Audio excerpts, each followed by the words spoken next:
Awesome. Yeah.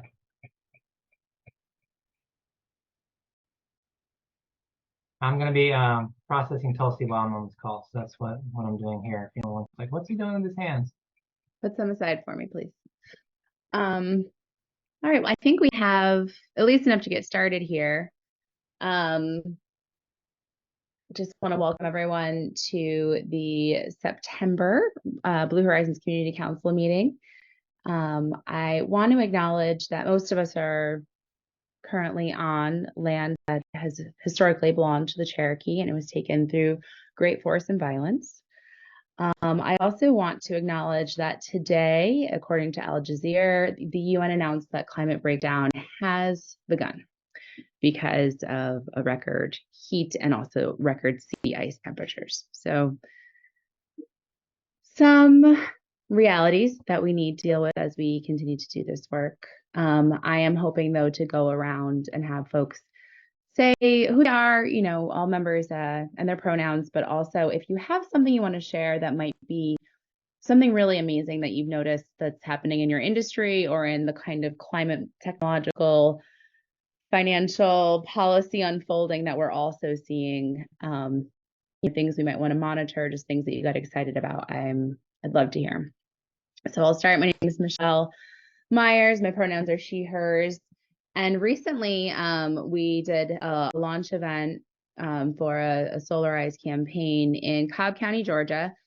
And we had like 4 Republican legislators show up in support, and I was happy to see them there. So that's just something I took note of. And yeah, anybody else who feels like they have something to share, we can just kind of popcorn it around.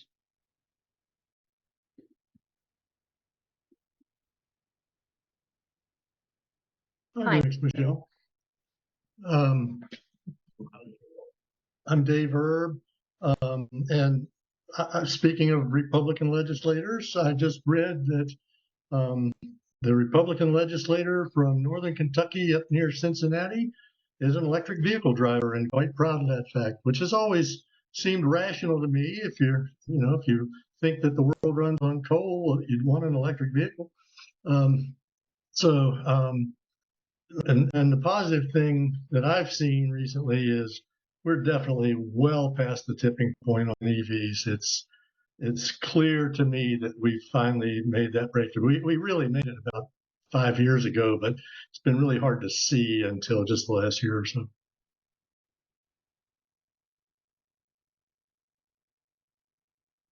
I'm Clary, she, her pronouns. I'm in the solar industry, and part of what that means is we're kind of constantly having incentives and policy, like incentives go away, policy changes that make it a little harder for people to go solar. But the flip side of that is that's happening across the nation. And so the industry has to figure out better solutions. And what we're seeing is product prices are really coming down right now, which is part of adapting to where costs need to be, which is really great.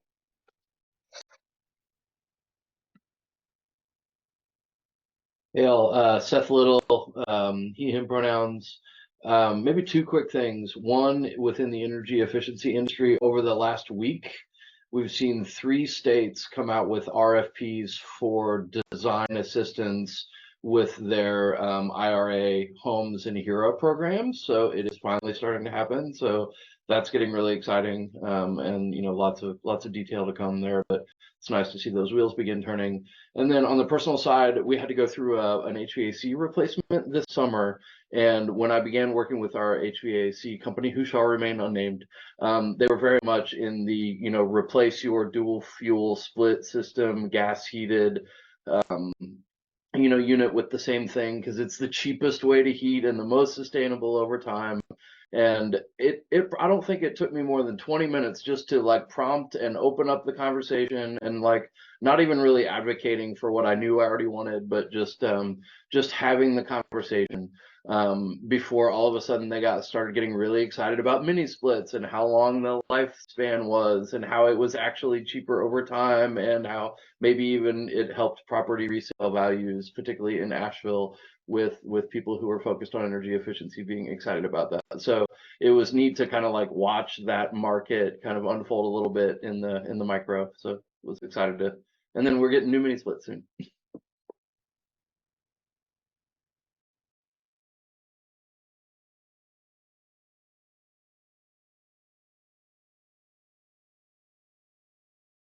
Hi, Micah Kraus, she, her, and I've been working on a lot of reuse projects from a circularity perspective and lightweighting products, recycled content, more on the circularity side. And I've just seen a real jump in innovation and all the pilots that are working right now with reuse. And so it looks like we're working on scaling it, and I'm really excited about the potential for that from a climate perspective as well as from a plastic pollution perspective.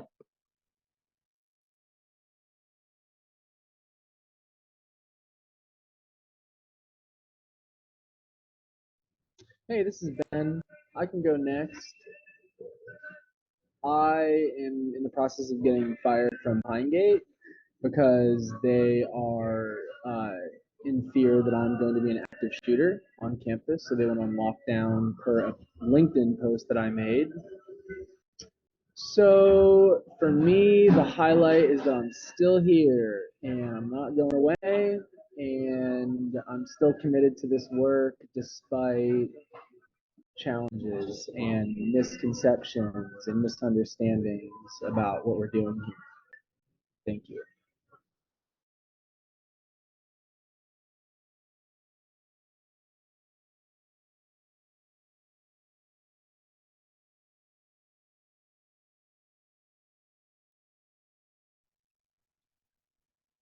Any, This is Ken Nelson.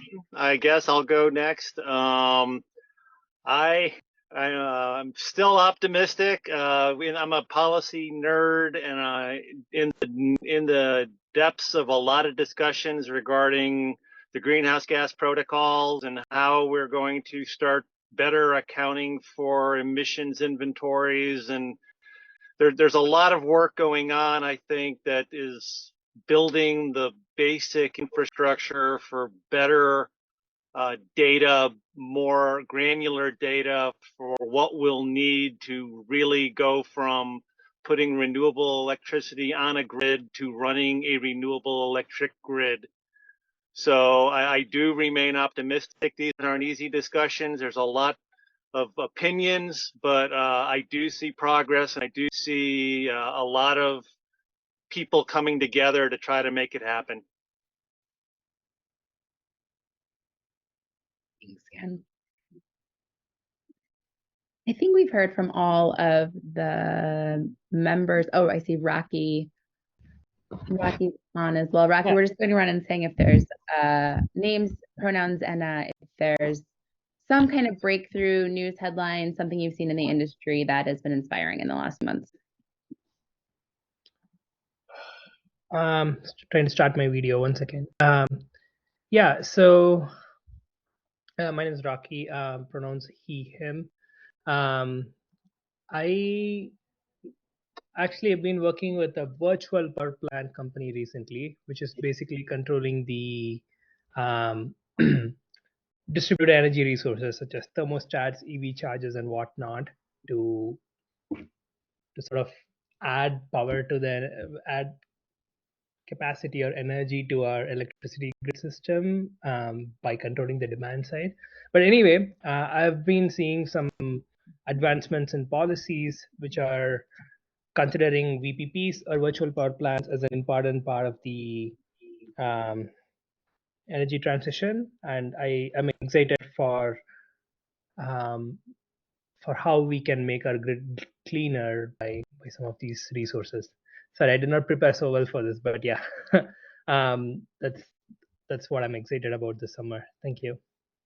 That's awesome, Rocky. Don't worry, I kind of threw an essay question to everybody as a surprise icebreaker. So, but I needed a little bit of a grounding in everyone who's out there doing amazing work and making changes happen today. So I appreciate that.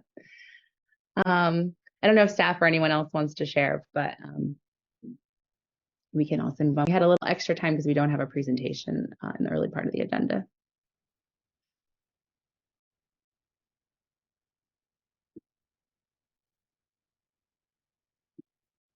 All right, hearing none, let's jump into it. Take a look at the agenda. There's a staff report on there, which is interesting, and it has the kind of the budget breakdown as we discussed at the last meeting, and we'll probably talk about more in a little bit. It also has the press release for the 100% plan, which we're going to send out and hopefully get some media over. I know it's not on the agenda for a written or a verbal update, but did you already send the press release, or is that going out soon? It went out today, a couple hours ago. Nice. Great. So hopefully we'll get some press on that. And I know that the city mentioned they would boost it on social media if we get it posted up there. So let's get that out if we haven't already. I'll forward it to the list. It has some photos on it as well. Nice.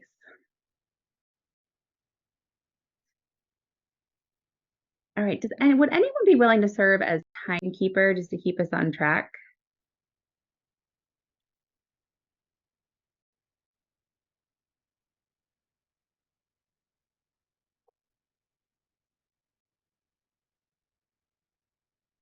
I can. Thanks, Clary. Appreciate it. And we are 5 minutes ahead of time, so we're doing well. The first item of new business is kind of recycled business, we'll call it. We, at the end of last year, I started talking about what it would be like to do a DEI training with BHP members. You know, it would be a abridged training that I have seen in other spaces, because usually these can even be like a whole, weekend workshop or, a repeat session again and again. So this would be just in our regular meeting schedule. But I think we do have the budget for it. And I was wondering if folks wanted to do it at our October meeting, and we can make that a face-to-face meeting. At the beginning of this year, we had committed to doing quarterly face-to-face, kind of a hybrid approach to meeting. And that would be, just look at the calendar, first Wednesday in October 4th.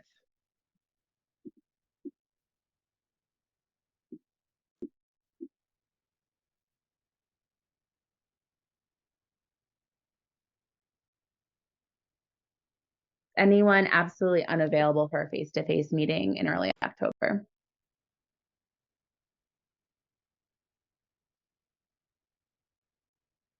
Seth, you're out of town?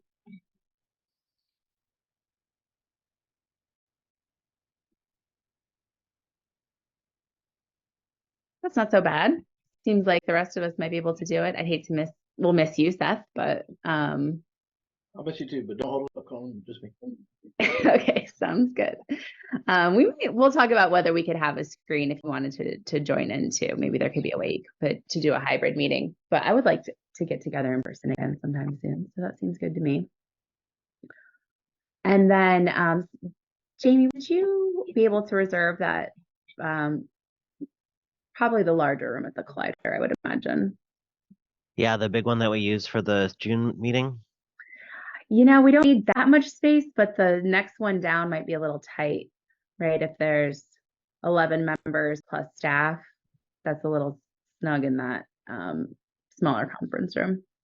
Okay, I'll request it for the October meeting. Thanks.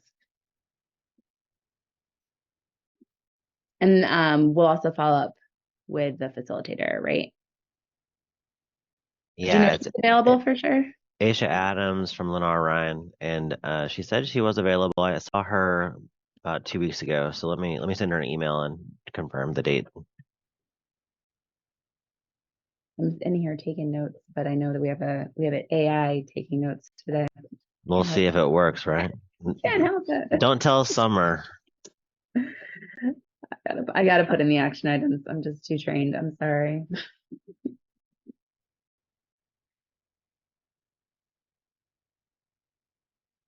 All right. The next item on the agenda, and this is kind of pressing. It took Jamie and I think, we started recruiting last summer for seats to fill in January. And I don't think we have any recruitment started yet for openings on the BHPCC. Y'all may remember that staff had put each of the BHPCC members into like a randomization tool and we roll off every other year. So there are folks who are rolling off. Some may choose to serve for another term, some may not. I'm going to ask that, does anybody need the list to know if they're rolling off this term or not? I guess it would be anyone who's been on for more than 1 year and hasn't rolled off. We'll circulate the list, and I think in that I'll ask folks to let me know if they're planning to vacate their seat so we can get a good idea of how many seats we're recruiting for. But I would like to call for volunteers to form a committee to help with recruitment. It would be a task force, my favorite, meet a couple times, come up with a plan, launch said plan, interview candidates. And then one thing I think, Ben, you pointed out was that there wasn't a great welcome packet where people could easily find resources when they became a BHPCC member.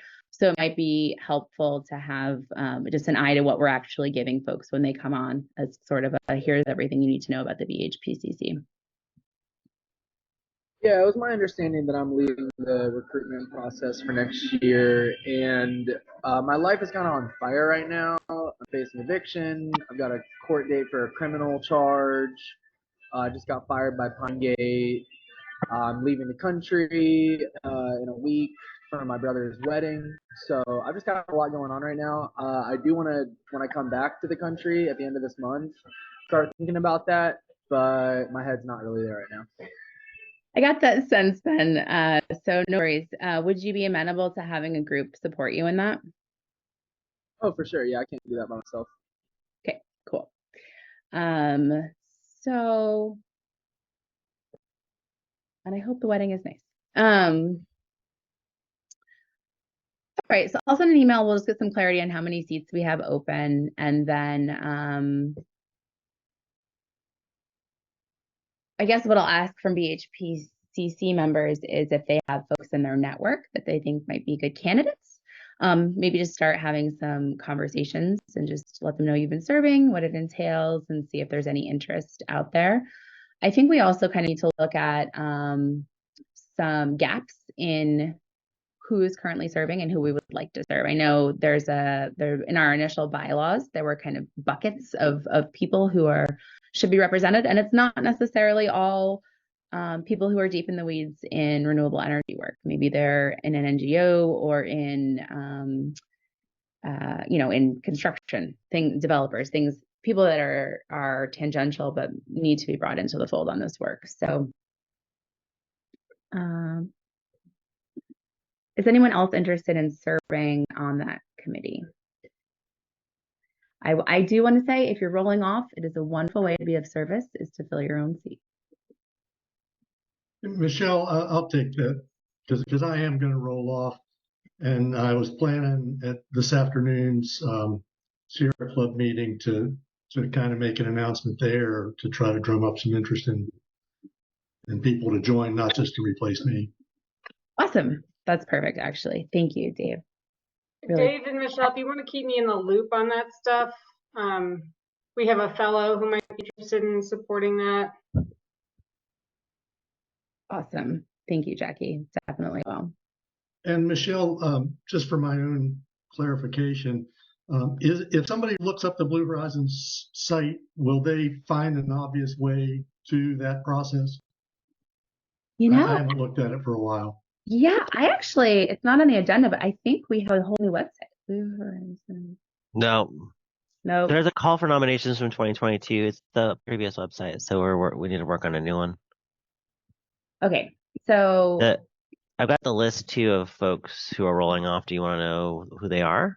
could you drop it in the chat, and also if you can easily let us know whose term is up, that'd be awesome.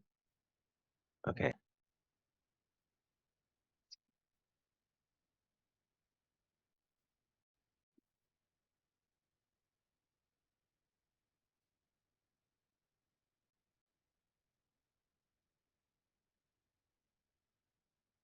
Well, some of the people have already gone, but here are the folks that are going. Their term ends this December. Yep. And it looks like some of them have already rolled off. So the membership committee has its work cut out for it.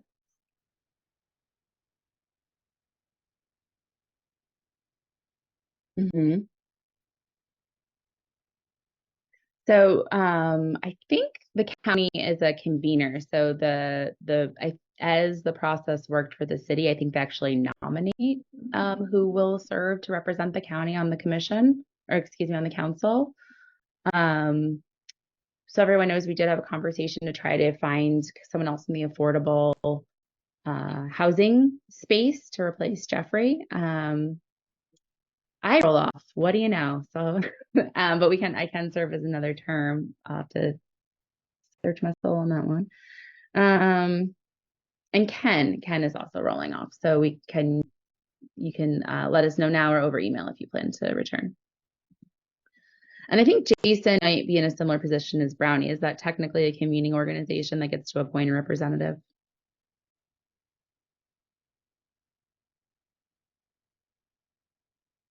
It's not clear to me if Duke is a convening organization at this point. I mean, no one from Duke's been on here for maybe a year. We've actually had conversations with Jennifer, who now holds that position within Duke, and have invited her to participate in terms of attending the meetings to see if it's a good fit. She said she'd have to settle into her job before she can make that work potentially. But yeah, I think it's up to the group to figure out whether or not we want, what kind of representation we want from Duke and who that would be. Thanks. I reached out to Duke when we were writing the new RFP to see if they still consider themselves like a partner in this, and I didn't hear back, so I guess that was their answer.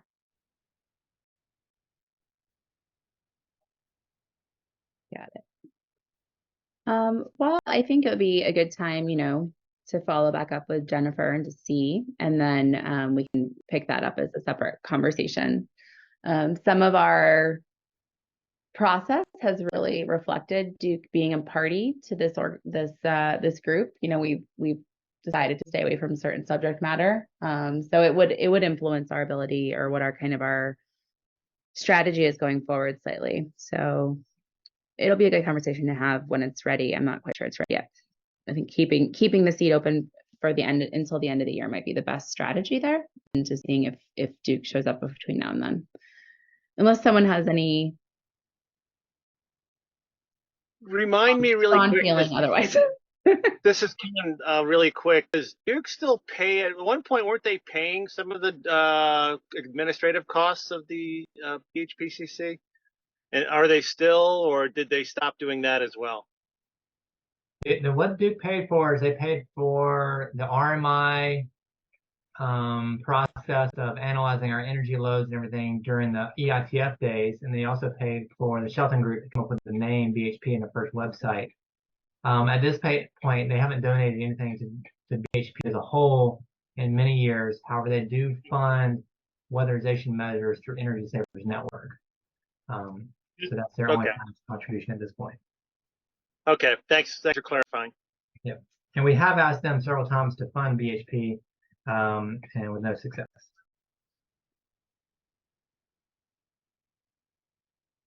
I'm going to put the members set to roll off in the notes in the agenda because AI could not hear that, I don't think. So we have it in the minutes. Am I slurring too much? Well, that's Tulsi. Okay, so we want to talk a little bit about the outreach strategy and implementation of the 100% plan. I think, I'm not necessarily the right person to lead this conversation. There's kind of four different buckets of it. A plan for government outreach, a plan for community outreach, a fundraising plan, and then the role of the 100% planning committee. Does somebody want to take maybe the first bullet point, community outreach?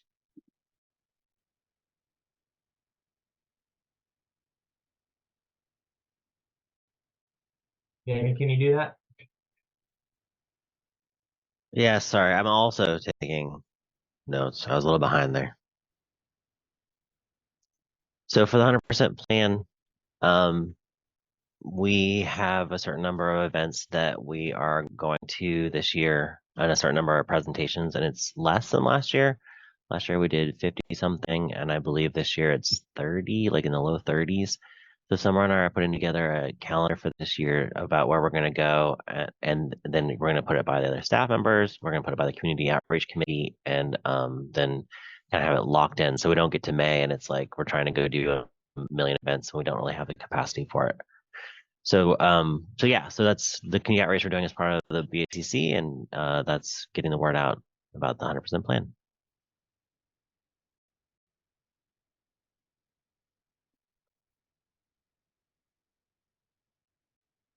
And then government outreach. We're going to talk to the Sustainable Advisory Committee next month. I got an email, or sorry, yeah, next month. I got an email from Bridget. We need to get her a presentation by next Wednesday for the meeting. Is that this month? It's the week after that. Apologies. Yeah, September 20th, we're going to be doing the SACI presentation for the city. Oh, great. I don't know about the Environmental Safety Committee though. Is that it? Is that us? No, that's the actual subcommittee of City Council. So that's Maggie, Shanika, and I actually don't know who the third member is, but they're council members. And Maggie thought it would be a good idea. And Jackie, do you think it'd be possible to do a presentation for the county's environment committee? I can't remember the name of your committee. Sustainability. Yeah, the Environmental and Energy Stewardship Subcommittee. Yeah. Maybe that's why you forgot it. What are you thinking? Sometime I would say in the next 2 months, 2 or 3 months. Okay. Meets and everything, but 15 to 20 minute presentation with some Q&A. Maggie, of course, serves on it, so she can maybe help too with some of it. But we have a presentation already developed that we can provide that group. Okay, I'll check in with that group at our next agenda setting meeting and see if there's an opening before the calendar year. We only have 2 meetings left, I think, in this calendar year because we combine a couple. But I'll let you know. I'll make a note. So that's a citizens advisory committee, right? Versus a committee of commissioners. It's a subcommittee with commissioners and residents. Got it. Great, thanks. That's a great first step, I think. And also I can share we as a policy task force we met, and it really became apparent that we need to really lay a groundwork before we can advance any sort of legislation or influence any of the strategic planning that might be happening at the county or the city. So these presentations are really to make sure we are not coming out of left field and not sharing ideas as we have them conceptualized in order to later ask folks to help us in reaching the goals within the plan. So I'm really excited that those are moving forward. I know staff wanted to talk a bit about fundraising. Michelle, Brad has had his hand up for quite a while. Oh, I'm sorry, Brad. I shrunk the window so I could look at the agenda. Yeah, I just was going to ask, one of the things that, we talked about initiatives in the strategic planning committee. We'll get to that later in the agenda. But one of the initiatives that I've thought was extremely important really is more of a community outreach initiative, which is really a full court press to publicize the benefits of the IRA and to try to increase the education level of the IRA for people out there who might spend that money. And Jamie, you mentioned promoting the 100% strategic plan as part of these 30 meetings. Is promoting the IRA also one of those activities? Is that part and parcel of that? Definitely. And the IRA, like North Carolina just finished negotiating with the federal government, and so the rebates for the trade people, like the instant rebates on at the point of service, should be coming probably early 2024. Earlier for a luckier, but apparently that wrapped up a couple weeks ago. And those are income based, is that correct? Yeah, it's 100% if you're below. Oh man, I forget the line. It's AMI. It's not federal poverty guidelines. I want to say 70%, and then up to 150% AMI, it's 50% of the rebate, and above that, it's zero rebate. But it's at point of sale, which is going to be really interesting because how do you do that in a Home Depot line when you're shopping? Prove your income. So that's going to be an interesting problem to solve. They'll have to provide guidance on that. That's pretty clear.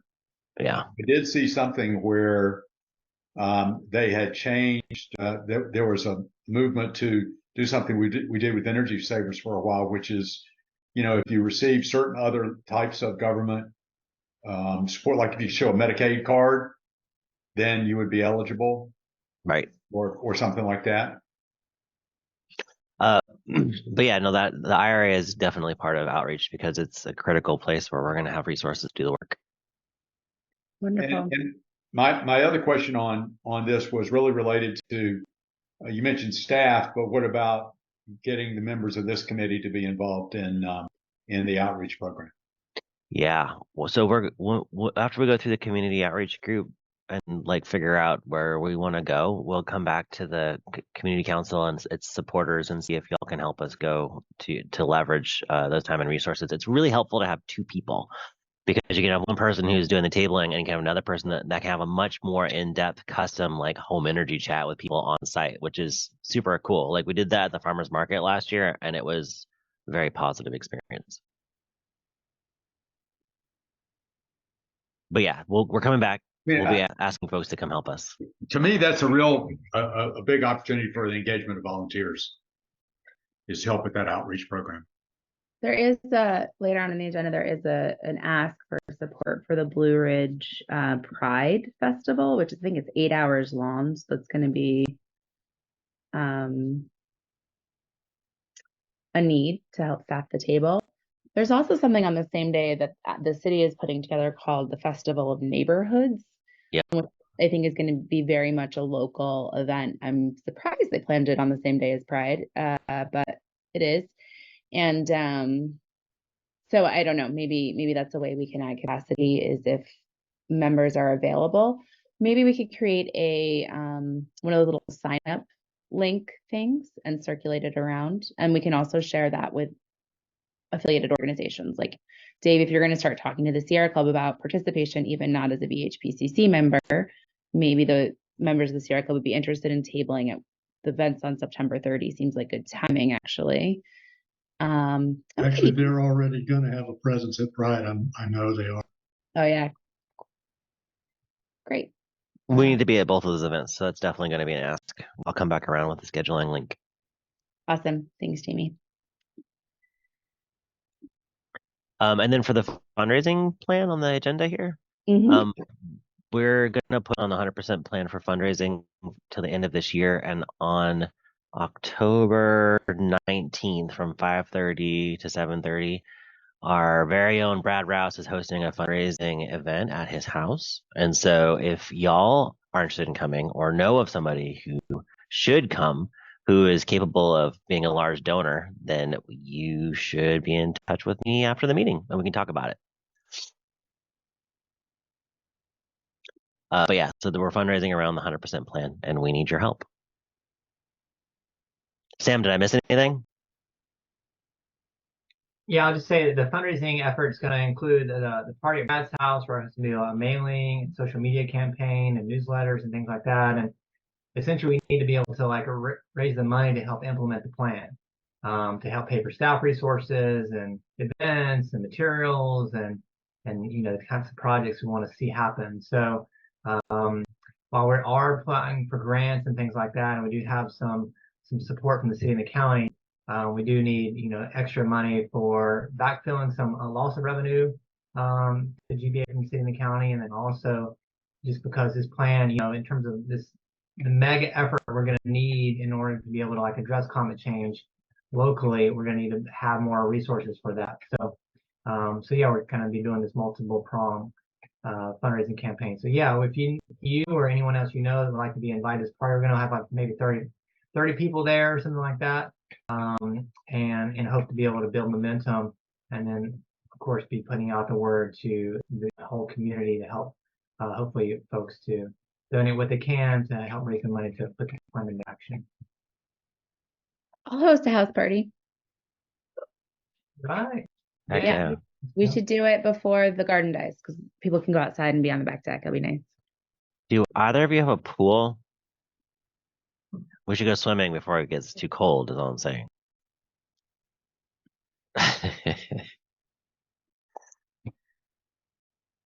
Pools are like boats. It's good to have a friend with a pool.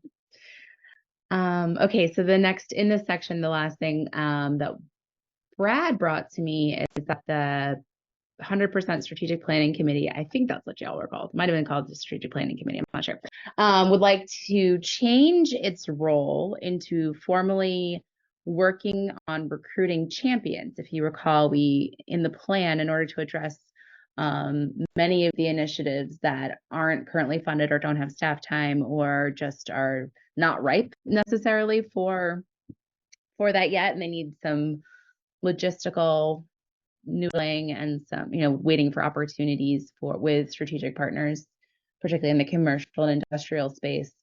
Somebody has to be keeping track of that and making sure that it is, moving forward, and we're taking opportunities to form alliances where we can. And Brad so generously offered, I believe, to chair that committee. Brad, is that the offer? I offered to co-chair that committee. Co-chair that committee. And I thought maybe Keith kind of indicated that he would co-chair it with me, but I'm not sure. If he's not here, it's a perfect time to volunteer him. Yeah, I'm definitely volunteering him. But and I have a motion for Brad and Keith to become co-chairs of what we want to call the Initiatives Committee, I think is what we're saying, right? Right. Well, I think, it's basically the whole idea that when you look at the plan, we've got policy, community engagement, and initiatives. And we've got an active community engagement committee. And what's really needed is something to not just find champions, but to coordinate and support and promote initiatives, both current and new initiatives in the different topic areas. If we're going to implement the strategic plan, we need some group to go do that. And the thought would be that it would just give more focus on the specific initiatives that we've got out there. And so people have ideas, if they have energy around that initiative. We also could recruit not only champions for the initiatives, but also just people who want to help on specific initiatives. And we've got examples of that going on. But it's sort of would just be an opportunity for us to focus on it and coordinate it and that sort of thing. And I would propose, and the other committee that we used to do a lot of work in, and it's kind of dormant at this point, is the technology committee. And to me, this initiatives committee would sort of take over the mantle and work of both of those committees. We don't need to focus on specific technologies as opposed to initiatives to implement those technologies in the community. I agree. Okay. I think everyone understands the proposal. Is there any motion? Motion to approve? All right, cool. Any second? Any conversation? Does anybody want any questions or fine tuning of the concept?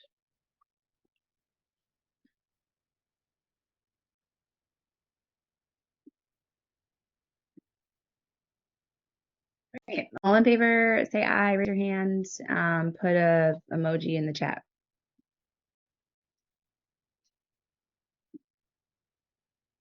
Cool. Aye. Great. I don't see anywhere on the BHP website with a calendar of future events where I see your comment, Jack, and we'll come to that. I like it. All right. Any opposed? All right. Thank you very much, Brad, for your continued service to the mission here. It's really appreciated. And I think, making sure that we are continuing to recruit more members is really important, and an important pipeline for the BHPCC as well. So go at it and let us know what you need from us as well. And if there's anything that's needs consideration by the BHPCC, we'll look forward to those updates as well. I wanted to know, I don't see anywhere on the BHP or the BHP website with a calendar of future events or asking for volunteer support. It's supposed to be in the new website redesign. It's in the plan to put it together, but it's not live yet because we have to still do that part of the work. But I agree, that's a great idea. And there is an email list, right? An email us or email list? A list of interested humans, like an email list? Yes, and it got a lot bigger when we added it to the GBA website as a segmented option. So our site is segmented list. So we got a whole bunch more people that are engaged. So maybe we can email folks for volunteer. We can. Opportunities. Great. Just because it came up, any idea when the new website might be live? We haven't started designing it. Great. That's all I got. We just signed a contract with the city and the county a week ago. So we're getting on track here. This is actually the next agenda item, moving right on to old business, perfectly on time. Tell us more about the contract and what that means for the website and anything else that you care to share. The website's in there. So is a bunch of outreach. Half as many ESN homes, which we're hoping to backfill to do the same number of homes with ARPA and with the Duke low-income weatherization money. There's money in there to coordinate with solar crowdsource, and there's money in there to continue our equity task force work and to expand that by hiring the individuals from the task force to help us kind of grow that onion out for equity's sake. That is awesome. I think I got all of it. I don't have it up right now. My computer's not cooperating. And then we were talking about the capacity issues around community outreach. So noting again, September 30th is two really important events. First opportunity to lend support. Festival of Neighborhoods is the other one. And I saw a Facebook post yesterday, and I think it's a pretty big update because we've been working on getting a donated solar system on the beloved warehouse since 2021. Is that right? Since Mm-hmm. I went over and took some photos, but the ones with on our Facebook are better because they used a drone. Did Sugar Hollow do that installation, or actually it was Titan had to come back and do it because they were the ones that were financing it? Am I right? Yeah, and I'll share these with y'all right now so you can see them. I just took a bunch of photos yesterday. Well, there's ESN photos here too. Here, let me take those out. So for anyone that isn't familiar with this was one of the negotiated benefits of the Solarize Asheville Buncombe campaign was that the installer at the time was going to donate a solar system to a local nonprofit. We had a competitive process where we really considered the reach and which communities these nonprofits would serve. I think that Beloved really stood out because it was servicing folks that are, a lot of them are unhomed or in homes that might not be eligible for solar energy. So it was a way to reach that community as best we could. So getting a system up is a big accomplishment and a real benefit to our community from that. Still seeing the benefits of that campaign. That was a while ago. And there's going to be a party, no? To celebrate the solar panels? I think so. we should have one. I don't know if there's one planned. We've talked about that. We've also talked about with Appalachian Offsets, the new install coming up, having some sort of event. So that's a United Way. It's in progress. Nothing confirmed yet. I know that Beloved wants to have a party. They're very excited. I think with their help, an event where we also talk about the 100% plan could be really lovely. They are extremely, what's the word? Beloved. I don't know what else to say. They are beloved. They are very popular in the community. They reach such a wonderful demographic of people, from folks that support them to the folks that they are serving. I don't wonder if we turn that into a joint event where we're celebrating them getting solar, but also kind of a community, the other efforts to get the community to 100% renewable energy. Does anybody have any ideas about that? Does anybody have any thoughts about what should be included in an event like that?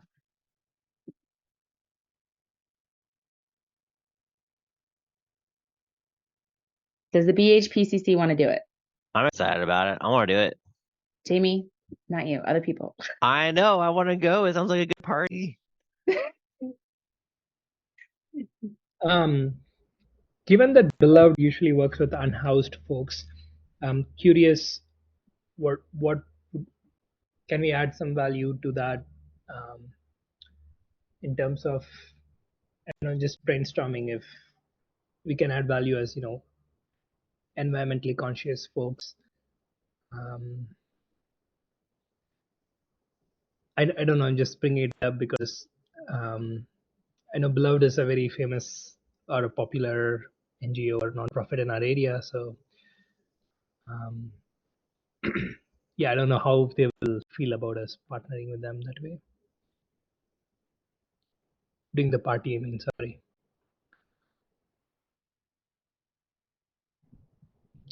I guess what I'm asking is what is the value that we'll be adding to them for them to accept us to the party with them? Oh, Yeah, they already got the free solar panels. Oh, okay. Yeah, so they got free solar for their new warehouse, which is like a distribution center and probably all sorts of things. So that's they were our chosen nonprofit partner. Got it. I go for it. Brad, is it okay if I let other folks that haven't had a chance to speak yet? Okay.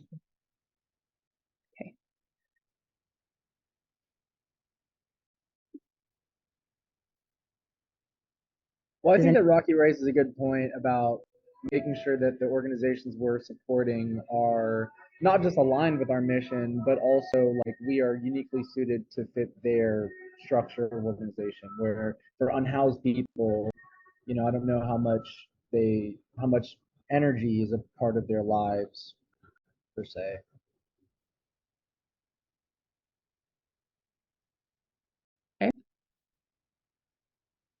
I guess I'll put it blankly, right? It sounds like, some of the environmental actions are taken by those who are in a privileged position, whereas the main target audience for our Beloved are probably people who are very underprivileged. So I find a compatibility difference between the two organizations that way. So,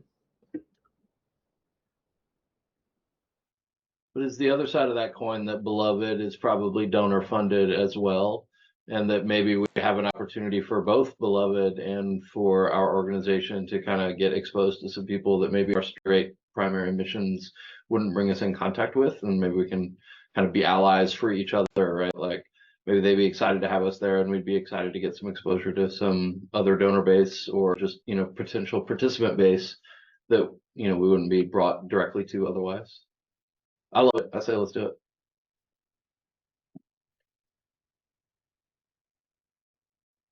It's a warehouse, so it's a big space. And that might be, maybe we can make this a bigger community event too.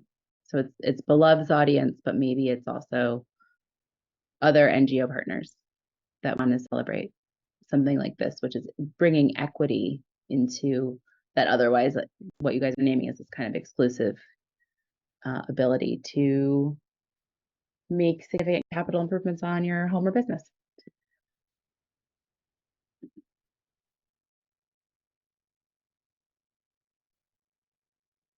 Okay. I found the photos.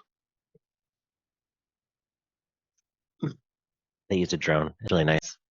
To kind of add to this, Poncho and Amy, who are co-directors at Beloved, are really excited about this, and they say it over and over again. So that also helps, you know, as far as it being mission aligned, like they're helping them do their work by reducing their bills. They're really excited. So there's definitely, I don't think that we're imposing anything here. I think that they would be happy to support us because they feel supported.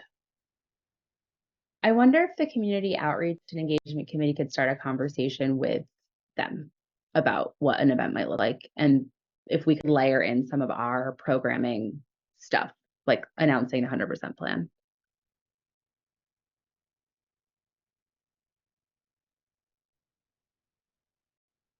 Jamie, do you think, like, could you get us an invite, or like, you know, could you get us a connect call with them, or in person, God forbid? Yes, absolutely. Let's Wait, do do you want it to be in person? I can do that. Yeah, I mean, we'll find out what they're into. Either way, if it's more convenient to have a call, we could hop on a call. If not, let's go chat.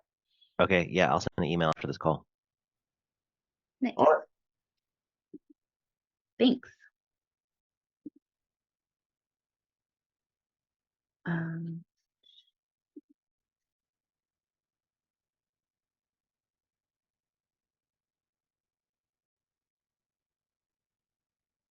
Okay, the next, this is just a bit of an update, I think. I'm not sure I'm the right person to lead this. Does anybody know about the application for the Solar for All proposal? And does anybody want to just give the committee a rundown about that? I can do it. Thanks, Tim. So the North Carolina Clean Energy Fund, led by Jen Weiss and others, is going to be applying for $400 billion for the state to do a statewide program around financing other incentives for low-income solar. And so there's like a application deadline by the end of the month. We've been in touch with them about being a subrecipient or about engaging Buncombe County and Asheville in a really meaningful way in this program. They know the work we're doing here. They're excited about that. They said it's too early for them to kind of lay out who the subrecipients are, but if and when they get the big allocation of money, which would be next year, then they can look at how the community partners they'll engage with in order to be able to roll out the implementation of it. But it's kind of connected with that same organization's getting Green Bank funding through the IRA. So that entity will be looking at doing low-income solar and also, you know, financing for HVAC projects and other PV projects and things like that. What was the amount that request is for?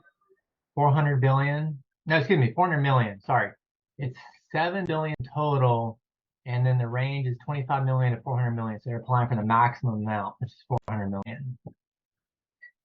For the whole state of North Carolina. Yeah. And I think that group, I don't know who all they're partnering with, but there's a couple other entities they're looking at, you know, collaborating with, like maybe the kind of Poverty and Justice Center and some others, because it is focused on low income solar. And we do know that they won't pay for direct, and it sounds like the DOE won't pay for direct incentives, like we won't pay for solar projects like we're doing with the neighbor, but it'll make it more more attractive with financing and easier to get loans and potentially some permitting help and stuff like that, and maybe some bulk purchasing of equipment, possibly. They're looking at a variety of things.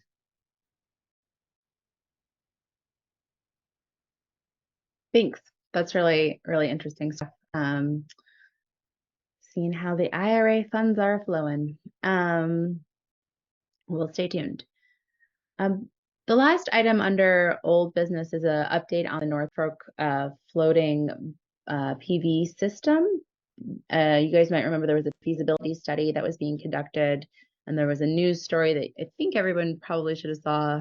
And in the agenda is a presentation that was given at the Safety and Environment Committee. don't know if folks have had a chance to look at that. We're not going to go through the whole presentation today. There's a YouTube video actually of the presentation here, but Bridget is on the line if folks would like, or was on the line. Bridget, you still here? Yes. Okay, she is. If you have any specific follow-up questions from that. And Bridget, you can also give a little overview. I just don't want to make you do the whole thing again. So if you want to give any background, feel free.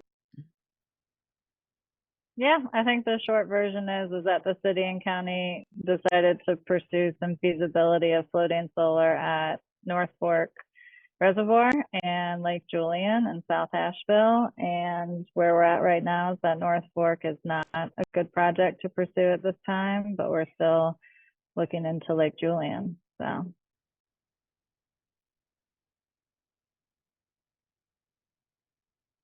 And the Lake Julian facility would be, because is Lake Julian part of Duke property, or how? Correct.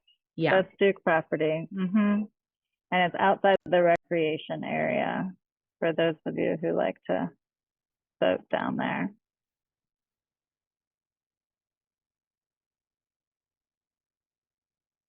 So it's still a long ways off. It doesn't mean that that's definitely happening, but we're continuing to go down that rabbit hole to figure out if that's a viable project or not. great.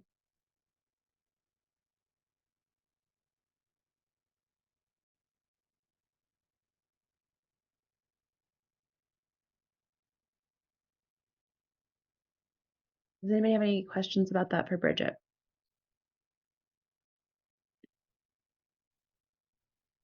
Is that Brad? Yeah, that as I recall, 9 megawatt project at the Lake Julian. Is that about the general size of what that was? I don't recall that off the top of my head. I don't know if Jackie, if you remember. Yeah. That's ballpark. And that's in addition to the project that Duke is doing currently, or is planned. And I'm not sure what the status is of that additional project, but I know that additional project at Lake Julian was in the carbon plan that was released last couple of weeks ago. There's an open docket on that, where they're putting it on the ground. The city and county both submitted a letter of support to Utilities Commission on that docket. I don't think they've resolved it yet, so I think it's still open. But no, this isn't a project that Duke is interested at this point in pursuing from their perspective. It's a city county, mostly county-led project. And would it go towards offsetting the, in the strategic plan, or in the 100% renewable resolution, there was a city county goal and then a community goal. Would it go towards the city county goal? Would you be able to take that as a credit against your goal of 100% renewable energy?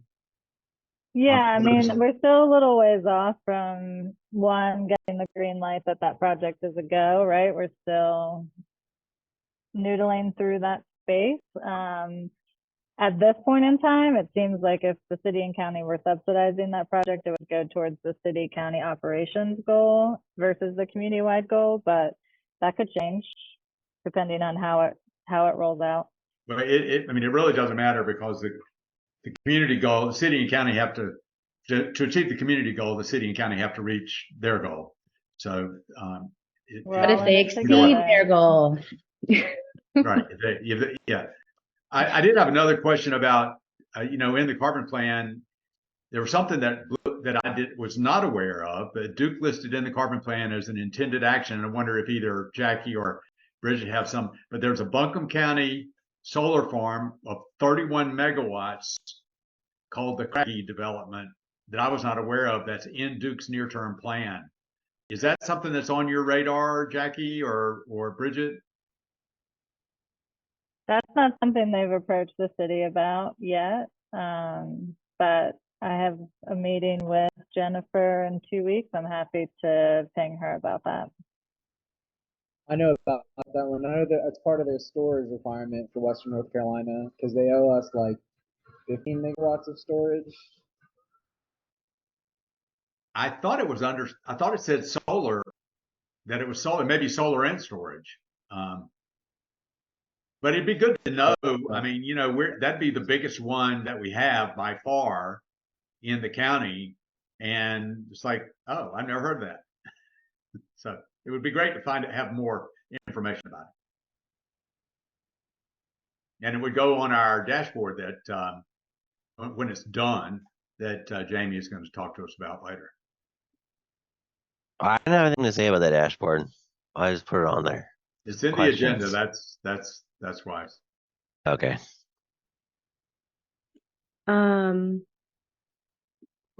Okay, thanks, Bridget. That's really helpful to understand. I appreciate you taking the time there.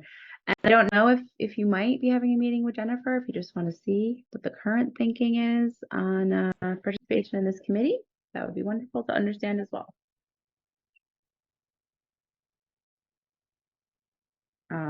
I think you heard you say, I think, we'll definitely keep the seat open through the end of the year. It might include that in one of our seats to fill if there's no interest. Okay. The next and last item on here is running through our subcommittee and standing program reports. Did the Transformation Committee meet? Keith's not here to talk about it if they did. I don't know of a meeting that they had, no. We did not. Okay. Policy Task Force did meet. Brownie wasn't able to make it, so we mostly talked about city policy because Maggie, Clary, and I were on the call. And I think as we discussed, Clary, actually, do you want to offer any insight about this? I just love calling people. I bet you do. I feel like you were really running it, so you'll do a better job if that's okay. That's really fine. Thanks. Yeah, I think we mostly just brainstormed how we would best roll out our strategic initiatives listed in the 100% plan.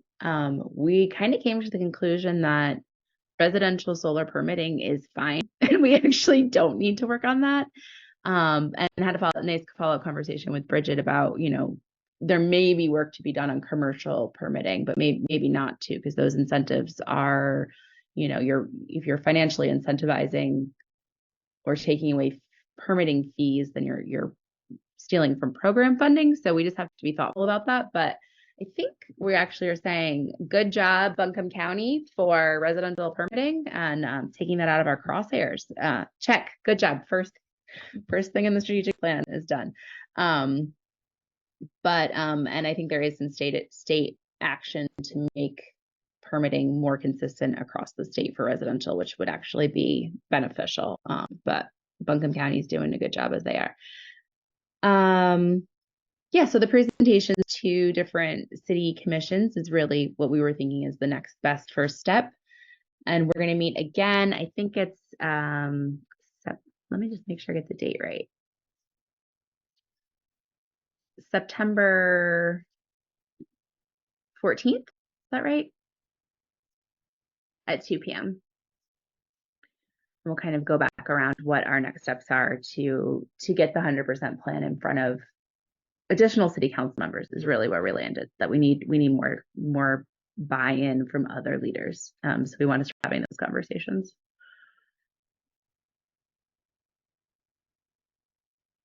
This is for the policy committee on Thursday the 14th. What did you say was on the 14th, Michelle? I don't have it in my calendar. I want to make sure I get it in there.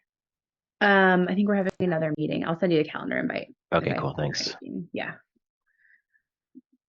And I'll send an announcement out to the whole committee if anyone else wants to participate. But yeah, that's the update. Seth jumped off. I think, Micah, do you know did the community engagement committee meet in August? I know August is a hard time to get folks together. Yes, we did. And we talked about how to get some eyes on strategic plan. And I helped kind of think through the press release that went out today. And we're just thinking through ways to get it out there. So we're going to circle back with the group when we have more to say on that, more ideas. Jamie, am I missing anything?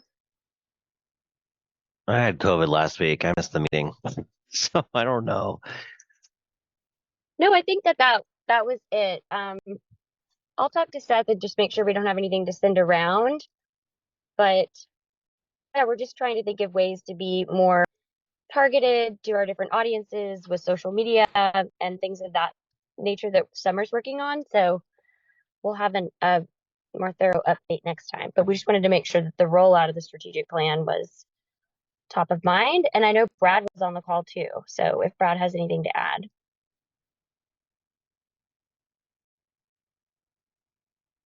Well, thanks for the work on the press release. I really appreciate that. Okay, does anybody have any announcements? I'll add something to the very full weekend of September 30th. On October 1st, that Sunday is National Drive Electric Week event down at the Asheville Outlets. And we're looking like a pretty big one again. So invite everybody out. You can contact me or just go online, driveelectricweek.org. I'll put that in the chat.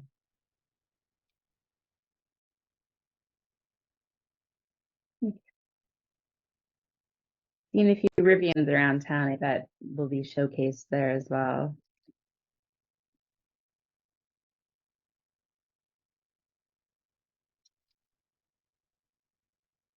I have an announcement on September 12th at noon. You can participate if you want to in a webinar on the changes to the net metering benefits, payouts, how it's structured. I don't know the best way to say it, but there will be folks grandfathered in, but there's also, it will, for solar installations after a certain date, it will just be different going forward, as some of you are aware of. It's hosted by Solar Crowdsource and the North Carolina Sustainable Energy Association. The panelists will be NCSEA, SELC, and actually Duke will also be represented on the panel. So should be a good conversation. Oh, and actually, yes, Solar Solutions is also on that. I forgot to add here. Registration link is in the agenda. Thanks, Bill. That reminds me, I do have an announcement. My friend Matt Abel, who I worked with at NCSEA, has now is the incoming director of NCSEA, and that's really good news because he's great and he is the one that had been leading the Clean Energy in the Mountains event. So yeah, it's just good to have that connection. And you know, I think that some of us may have had challenges with NCSEA in the past, but Matt's a really good faith partner, and he's going to do a great job with NCSEA. So that's good news for the industry to have him leaving NCSEA. Thanks. I have a quick information item people might be interested in. I read in the paper yesterday that Dominion has sold all of its gas business. So we will, coming soon, no longer be served by Dominion, but instead by Enbridge, the pipeline company.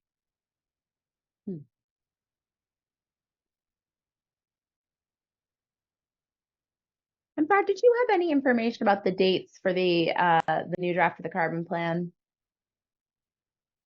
Well, the draft of the Duke's proposal or proposed carbon plan is out. Their testimony is out. In February, or between now and I think it's sometime in February, don't have the exact dates, is the period of time where alternative organizations can do alternative models of the future carbon plan that they would say would be a better carbon plan than what Duke is proposing. And then the summer will come an evidentiary hearing where all of that gets, those other groups present testimony and provide a response to Duke's carbon plan.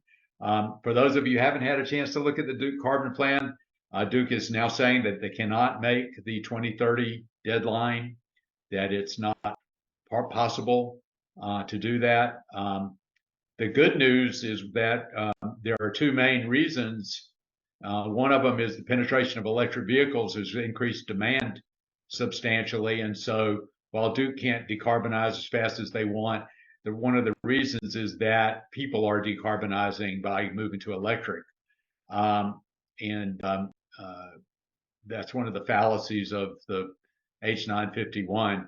The other is that the North Carolina economy is booming in part because of the build out of the electric vehicle chain, and they put in some specific industries that we're going to be locating in North Carolina, and that was another reason that their demand has increased. But in any case, they're saying they can't build they can't make the 2030 deadline. They want to move to a 2035 deadline that incorporates their ability to build nuclear plants by then.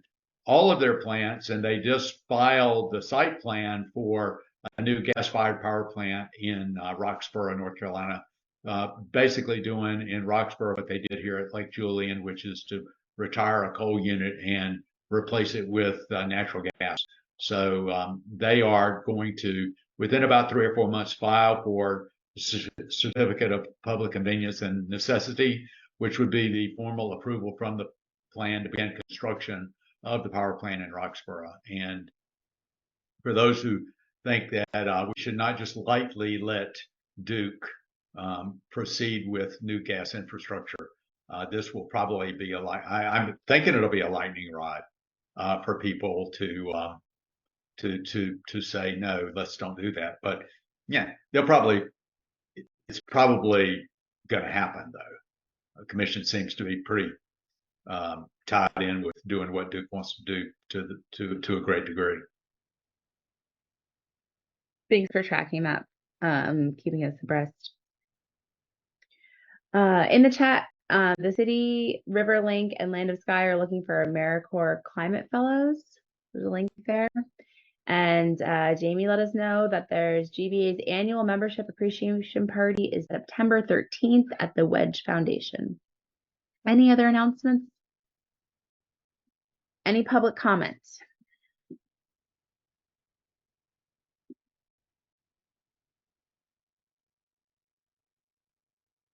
Any parting words? All right, well, I appreciate your time today, and I think we have a few great things on the horizon here. Pun totally intended. And we'll talk to you guys soon. See you face-to-face in October. We'll confirm, make sure it still works for the facilitator first. She's in. She's good for that day. Real time